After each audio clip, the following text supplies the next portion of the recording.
35 Senate seats, 36 gubernatorial contests, 435 congressional races, and dozens of local officials looking to put their stamp on society Tuesday night. So this is a time when people really have to stand up and say what they stand for. Midterms are often a referendum on the people in power. We're seeing nothing different here.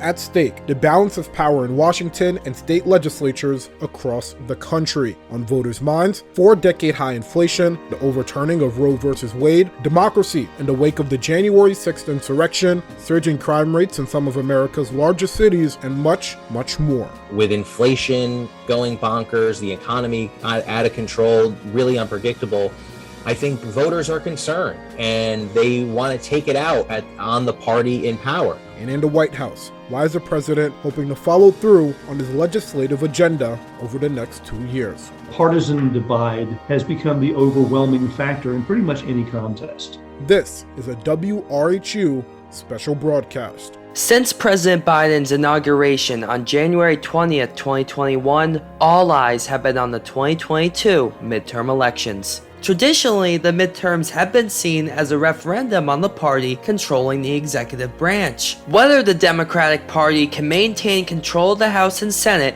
is a question that will be answered in the coming days. For the millions of Americans who have already cast ballots for this election, a myriad issues are on their minds, from crime to inflation to the current presidential administration to abortion. Tens of millions more will make their decisions tomorrow on what the future holds for America. Over the course of this WRHU special broadcast on the 2022 midterm elections, you will hear about competitive races and prevalent issues on Long Island, in New York State, and across the country. The following material may be sensitive to some. Listener discretion is advised. Any thoughts or opinions expressed during this broadcast do not reflect those of WRHU, Hofstra University, and its Board of Trustees. All opposing opinions can be sent to programming@wrhu.org.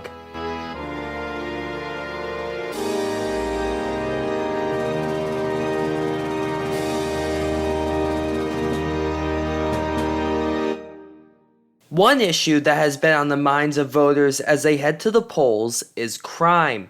According to NYPD statistics, overall crime is up 6.9% in the 5 boroughs year over year. WRHU reporter Jonathan D'Souza speaks on the impact of crime in this year's election. People are nervous. Their quality of life is being hindered by the fact that they're afraid to do things. I have to be much more wary and conscious of my surroundings. They're afraid to do things. People just don't go to the city like they used to. I've not been into the city in almost 3 years now. The old saying goes, where there's people, there's problems. And one major problem New Yorkers are recognizing approaching this year's midterm election is crime. I've spoken to family members and family friends who have been in law enforcement and first responders, and they say the same thing. The crime here in New York, the state in general, is similar to that of the 90s. New York City's crime index increased nearly 6% last month, and by keeping in touch with those employed by the NYPD, Sean, who is a resident of Albertson, understands the impact of a declining police force that has lost over 2,000 officers this year alone. They defunded a bunch of police departments, all the quality officers left, and now you have these opportunists and people who are poorly trained and are there for the wrong reasons, and they are not the professional, decade-plus-long veteran officers that were known to the community and handled things with outstanding professionalism and courage and honor. Despite the numerous departures of New York City law enforcement officers, Hofstra criminology professor Kristen Maziarka notes the increased budget in law enforcement hiring. I believe in the budget for this year, law enforcement is not really at issue. There's almost always an increase in funding for, at the very least, just hiring bodies. So if people are worried that we're just going to see a massive decrease in our police force in New York City, I don't think that that's at risk of happening. But if funding were to shift elsewhere, Professor Maziarka explains why it can very well play in the favor favor of New York residents. I will say, though, that even if that were to happen, it is maybe a big opportunity for people to vote for people who will think about ways to reallocate that funding. Maybe this is a time where we can think about reinvesting in things like affordable housing, broad access to mental health care, right? Maybe reinvigorating our transportation systems so that people do feel safer and they're more accessible to a broader number of people. Although a very popular message, a Westbury cop by the name of Ian Harris explains why that might be a lot easier said than done. People are talking about, mental health issues and so forth. That's out of the police department's hands. I mean, the county officials, legislatures, all village people, where are we putting these people that need mental? They're not getting what they need. And they just keep talking about it and talking about it and talking about it. But I don't see any facilities being opened up or anything like that to help these people. So these people that need help, they're not getting it. They're just getting put back on the street, and it ends up being a repeat performance. Long Island experiences nearly 60% less significant crimes than New York City, but citizens continue to keep their guards up. As far as the Long Island voter, even though Long Island, it's a safer place, if you're going to compare it to New York City, they still cherish their security. And if they don't feel safe, that affects them in all other aspects. So yeah, I definitely think that it's still in the top 3 as far as concerns for if we're just looking at Long Island voters. In an era where chaos doesn't take any days off, it will be an election you won't want to miss. I hope that New Yorkers will think about supporting candidates who are making those long-term plans rather than cracking down in ways that we know historically have not gone over well or have not reduced crime long-term. Anyone who willfully ignores the crime, regardless of what they see in front of them every single day, and the news reports, the murders, the assaults, by doing this, you are giving your okay, you are co-signing this behavior to continue, and I find that deplorable. For WRHU, I'm Jonathan D'Souza. The congressional districts that make up Long Island could determine which party controls the House. Vying for Congressman Lee Zeldin's seat in New York's 1st Congressional District are Democrat Bridget Fleming and Republican Nicholas LaLota. The district encompasses most of Suffolk County, which narrowly sided with former President Trump in 2020 by a margin of approximately 200 votes. WRHU reporter Michael Dent had the chance to speak with voters in Suffolk County for their thoughts on the state of the country. Voters are crowding the booths for the NY01 congressional race with a multitude of thoughts going through their minds. Politico's senior campaign and elections editor and chief polling analyst Steve Shepard anticipates a record-breaking turnout this November. A turnout even larger than what was seen in 2018. It's very clear that the turnout rate in this midterm is going to break the 2018 record. Citizens of Ronkonkoma reflect on this election, and the main consensus was that citizens simply wanted help. Here's a bit of what local Alfredo Torres had to say. Just to make life easier for us. They're not making life easier for us. Questions about the Supreme Court's decision to reverse Roe v. Wade, more specifically whether or not that will stand, is a focal point of the Senate race. A pertinent question then rises. Is it okay to restrict any form of abortion? Long Island resident and voter Bianca Valentin says that she does not support the decision and that it plays a large factor in what she's going to decide to vote. Would normally vote Republican in that aspect, but due to them overturning Roe versus Wade, I've changed my opinion and my position. If I have to vote Democrat for that to be fixed, I'm willing to do so. I just feel that I understand that they want to make exceptions for rape and incest, but there's a lot of other exceptions that they need to be making, and they're not considering anything, and they don't know what it's like to be a woman. So in my opinion, if I have to vote the other way, then I'm willing to do that.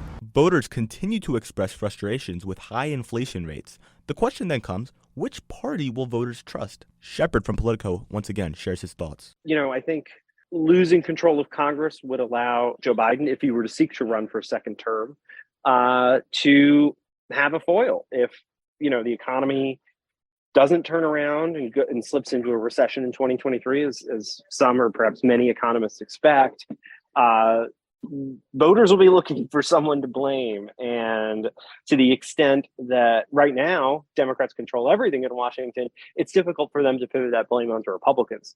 Both parties stand to gain and lose quite a bit at this time. For WRHU, I'm Michael Dent. Encompassing most of Nassau County is District 4. Executive Dean at the National Center for Suburban Studies at Hofstra University, Lawrence Levy, speaks on what makes the election in New York's 4th Congressional District unique. Well, the 4th District should be a safe Democratic district. I think Joe Biden won that area by about 14 points.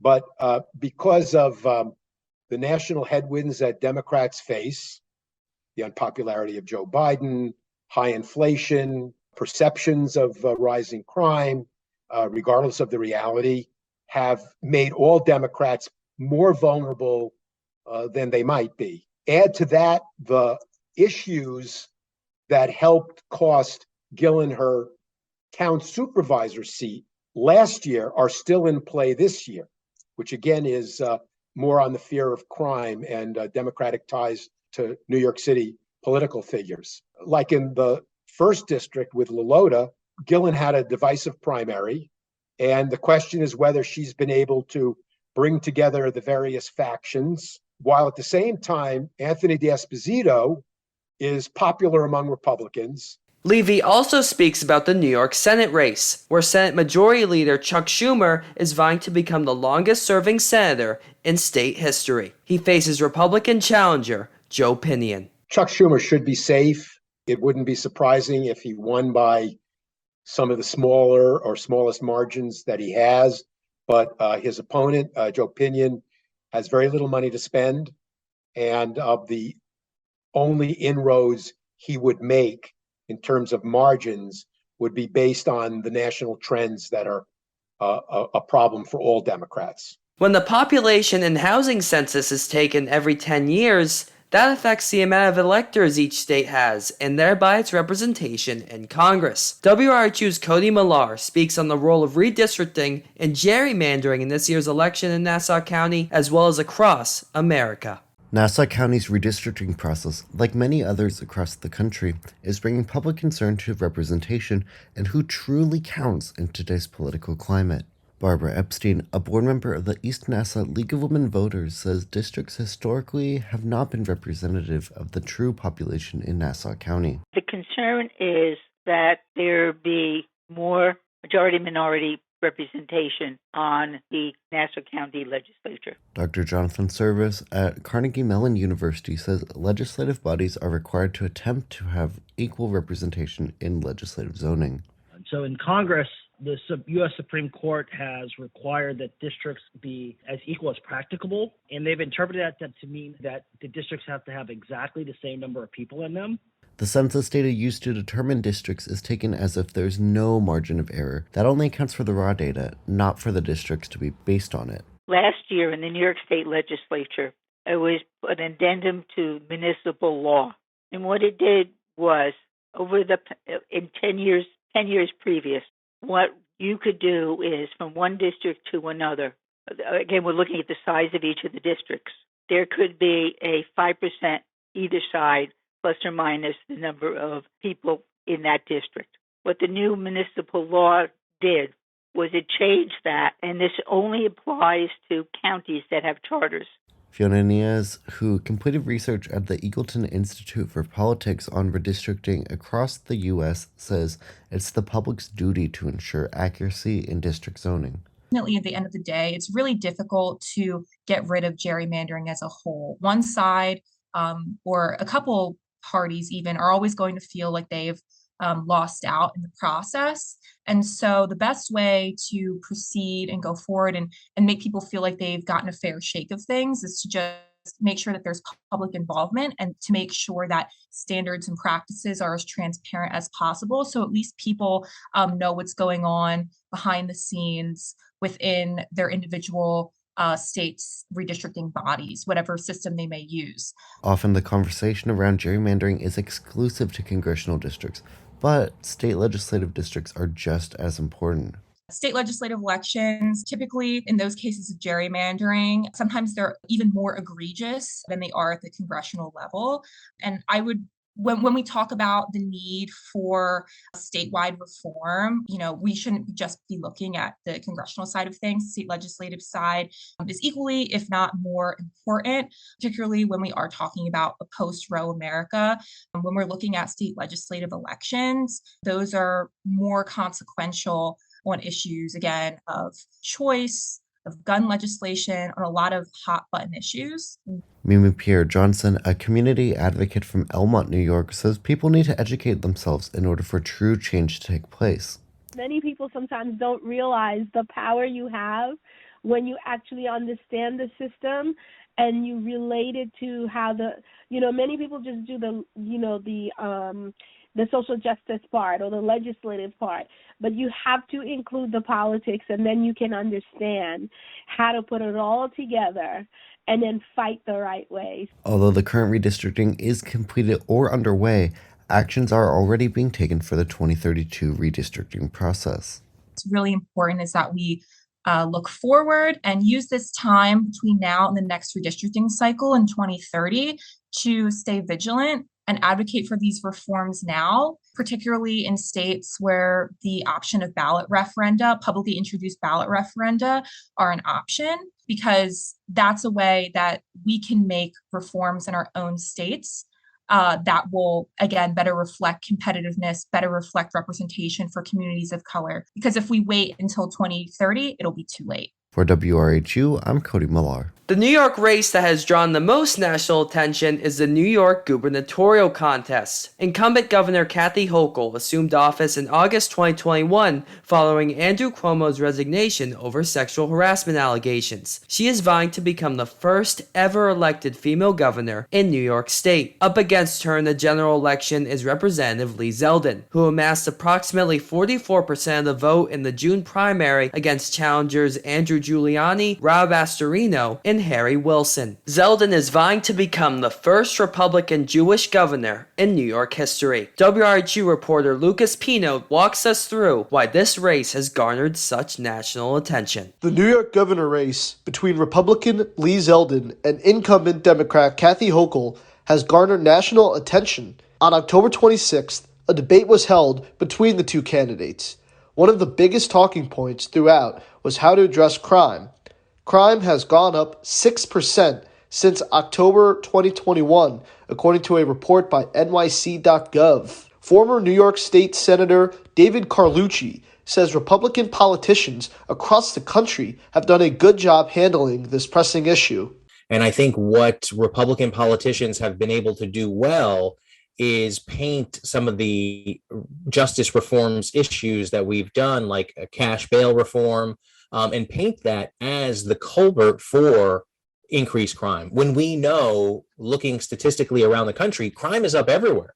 More specifically, bail reform was a topic of discussion. According to New York's Division of Criminal Justice Services, in 2019, before the bail reform, the rate of rearrests of people out on bail in New York City was approximately 19%. After bail reform was established, the rates remained roughly the same in 2021, which was at 20%. Citizens are seeing Zeldin in a new light because of how he handled crime during the debate, which is high on the list of voters' concerns. That's according to political strategist and commentator Rina Shah. You look at the current governor and you see sort of a weakness in her. She's not fully able to meet the moment and push back on Zeldin's messaging. The economy was also a major topic in the debate, with the country facing 4-decade high inflation and increased gas prices. David Carlucci believes Kathy Hochul has a slight advantage with the New York economy. Kathy Hochul, unlike maybe some Democrats in other states, really has a leg to stand on, an ability to push back and say, hey, look, we are on the right track. We are changing New York State. We're changing the economy of upstate New York in a positive direction for the first time in decades. And that's something that we need to continue pushing forward. Though there were several topics discussed, Rina Shah says that there is one topic in particular she hopes both candidates could talk more about in the coming days. I want to see both these candidates step up and talk about business more than anything else. How to be a state that, again, welcomes smaller businesses, businesses led by people under 40, millennials and Gen Z. We can't be discounted.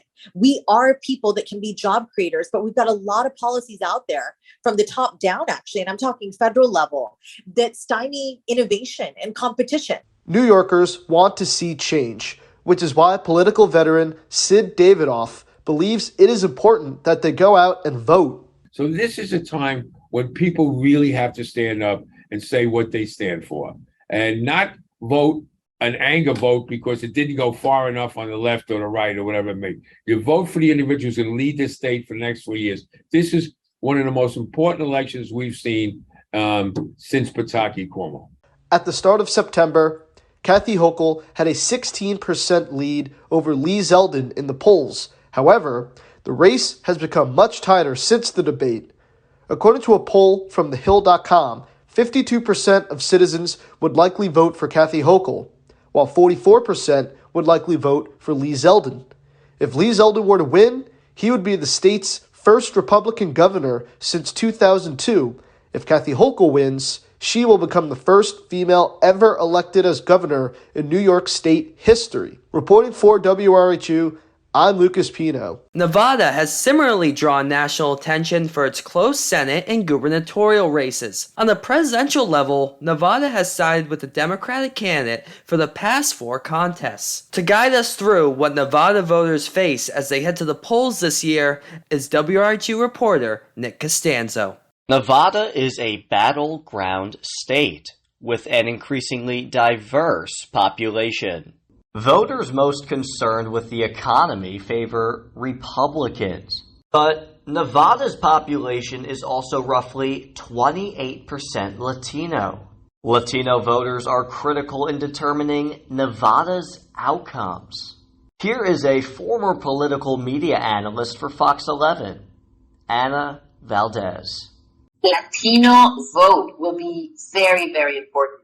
People are calculating that up to 20% of the importance of the vote this time will be determined by the community. Nevada's first congressional district hosts Democrat incumbent Dina Titus and Republican Mark Robertson. Retired Army Colonel Robertson believes in parental choice in education, First Amendment rights, balanced budgets, secured borders, and supporting police. Here are some of Robertson's proposed solutions to tame inflation, the #1 issue for Nevadans. We've got to stop the wasteful government spending, and then we've got to open back up our economy. We've got to stop paying people not to work. We've got to encourage people to go back to work into our factories and our stores. Courtesy of 8 News Now, Las Vegas. Moving over to Dina Titus. The former professor of political science at the University of Nevada advocates for improving immigration laws, legal access to abortions, and President Biden's relief packages. Here are also some of her solutions to tackle inflation. You bring down the cost of medicine, and in the part that deals with climate change, you are helping people to lower their energy bills by incentivizing weatherization of homes. Courtesy of 8 News Now, Las Vegas. According to Real Clear Politics and the New York Times Siena poll, Robertson and Titus are tied. Moving on to another toss-up, but this time in the Senate. Incumbent Democratic Senator Cortez Masto faces off against former State Attorney General and Republican Adam Laxalt. Laxalt is trying to convince his constituents that Cortez Masto is a far-left progressive.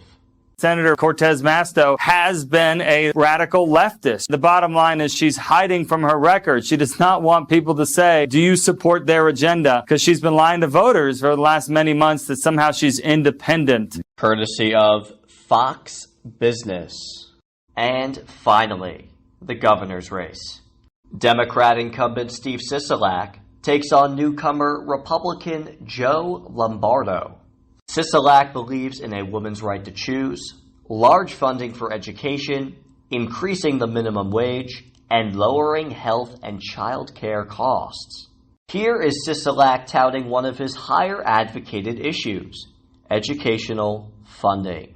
We got teachers a raise for the first time in 10 years. We got more money allocated for school supplies. We've expanded the education budget greater than it's ever been. Courtesy of 8 News Now, Las Vegas. And former Clark County Sheriff Lombardo looks to limit spending, strengthen laws against criminals, and support the police. Here is Lombardo on what Sisolak's policies have done to crime. There's been a significant increase in crime that is directly related to the current policies that are being preached. Courtesy of Fox Business. Polls have constantly been shifting between 2 and 4 points. But currently, Lombardo has a slight 3-point advantage. Nevada could serve as a bellwether as Nevadans decide on issues between the economy, abortion, and gun rights. For WRHU, I'm Nick Costanzo. Moving far east of Nevada lies what some consider to be a keystone to the balance of power in Washington, Pennsylvania. WRHU reporter Jack Sargent walks us through voter tendencies in regards to this critical battleground state. In Pennsylvania on the Senate side, Democratic candidate John Fetterman has struck a very populist tone towards his campaign and has tried to set himself as a new Democrat on the campaign trail. Aaron Rafferty of Battle Pax discussed how that may be benefiting Fetterman and the Democrats in this election. If we look back at the Republican election back in 2016, that's really the segment that Trump was running on for Republicans. Fetterman coming in as a person of the people really gives the credence to the Democratic Party starting to be able to reach the general populace yet again, and that's an overall positive that I would see. Asked about Republican gubernatorial candidate Doug Mastriano, Aaron had this to say about the candidates running to the right positions. Yeah, I mean, if we're looking at the election as a whole, the Republicans coming in and being able to make a big stance in this midterms in general is going to do a lot for this side. And when we're looking at the governor's race in general, from my standpoint, it hasn't garnered, as much attention as the other Senate race. And when we're really looking at how the polling is coming out, we're seeing that, Shapiro is strong based on, Mastriano's actual more kind of personal attacks. Asked about the consequences for both sides of abandoning moderate voters in this election, Aaron had this to say. If that was the case, it could come down to a very tight race in general, across the board. And I think what we're seeing with Republicans, that it's pretty common that Republicans or the opposite party in the midterms will come out in strong support, and that's really what we're seeing. With WRHU, this is Jack Sargent. Over the course of this broadcast, we have covered local and national races and prevalent issues, from crime to inflation to abortion. Now, the choice is yours for who you want to serve in public positions across the country. The scenarios may have gone through your mind. What happens if Democrats maintain control of the House and Senate? What could hundreds of races across America mean for the future? Before we conclude, let us delve into this question. What could be the impact of the 2022 elections? On November 9th, Americans will wake up and all the votes in the midterm elections will have been cast. How could the midterm elections impact the country? President of Scarab Rising, Irina Zuckerman, discusses what she believes could happen at the state and local levels as a result of the midterms. More so than abortion and gun control, I think general anti-woke movement is gaining steam, and we can see a lot more gains on lower level in school boards, local offices, things of that nature, just as a pushback against kind of aggressive legislating on transgender movement and so forth. We are also likely to see a lot more fighting, both in Congress and on local level, over state ID laws. Former U.S. Ambassador to Bulgaria and Brazil, and professor at the Gerald R. Ford School of Public Policy at the University of Michigan, Melvin Levitsky, believes that the midterms will have little impact on foreign policy. Foreign policy does play a role. There's not a distinction that it makes a lot of difference between the two parties in terms of, well, this party advocates this, and over here, this party advocates a completely different program. Across the nation, candidates are campaigning on the false belief that the 2020 election was stolen. If those candidates are put into office, could elections be decertified? President of Redo Voting, John Rogers, believes that decertifying elections would undermine security. It would be profoundly against the interests of the individual decertifying the election unless there was absolute rock-solid proof behind it. It would be an extraordinarily unpopular thing to do and would undermine the digital security of the entire state. Rogers also discusses what the future of elections could hold depending on which party controls Congress. If you have the Republicans in charge, I think it's a pretty good bet that they are going to look for ways to make sure that elections are more secure. If the Democrats are in charge, they're going to look for ways to make sure the elections are more accessible. It's not that Democrats don't care about security or that Republicans don't care about accessibility.